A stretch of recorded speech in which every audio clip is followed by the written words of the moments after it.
নমস্কার, আপনারা দেখছেন এমবিএস নিউজ আর আমি আপনাদের সঙ্গে রয়েছি পিঙ্কি রায়। এখন আসছি বিস্তারিত খবরে। পশ্চিমবঙ্গ রাজ্য সরকারি কর্মচারী ফেডারেশন গ্রামীণ সম্পদ কর্মী ভিআরপিদের পূর্ব বর্ধমান জেলা সম্মেলন অনুষ্ঠিত হল কালনা 2 নম্বর কিষাণ মান্ডি সংলগ্ন কালনা মানসী লজে শনিবার দুপুরে। ভিআরপিদের মূলত কাজ সোশ্যাল অডিট করা, এর পাশাপাশি তারা ডেঙ্গু প্রতিরোধের জন্য কাজে নেমেছেন দীর্ঘদিন ধরে। আজকের সম্মেলনে তাদের মূল দাবি ছিল তাদের রুটি রুজি সন্ধান করে দিতে হবে, তাদের কন্ট্রাকচুয়াল থেকে পার্মানেন্ট স্টাফ করতে হবে, পাশাপাশি 65 বছর পর্যন্ত তাদের কাজের সুযোগ করে দিতে হবে এবং সময় মতন তাদের যেন মাসিক পেমেন্ট হয় তারও দাবি তুলেছেন এদিন তারা।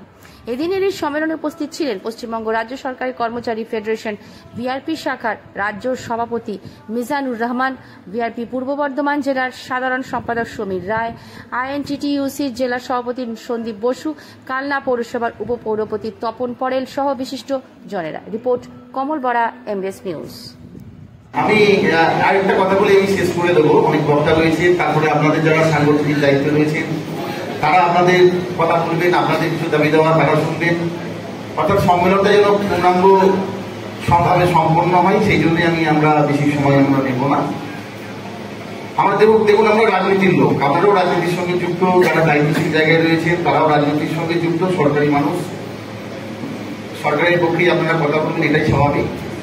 যেহেতু আপনারা প্রত্যেকটা গ্রামের প্রত্যন্ত গ্রামের প্রত্যেকটা বাড়িতে বাড়িতে আপনারা যাতায়াত করেন এবং প্রত্যেকটা পরিবারের সঙ্গে যোগাযোগ, রাজ্য সরকার কি করেছে না করেছে এটা আমাদের থেকে আপনারা বেশি ভালো জানেন।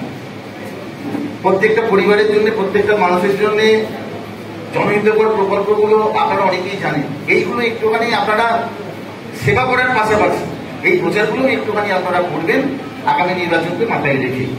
যাই হোক, আপনাদের এই আমাদের এই সম্মেলন পারস্পরিক আলোচনার মধ্যে দিয়ে সর্বাঙ্গীনভাবে সফল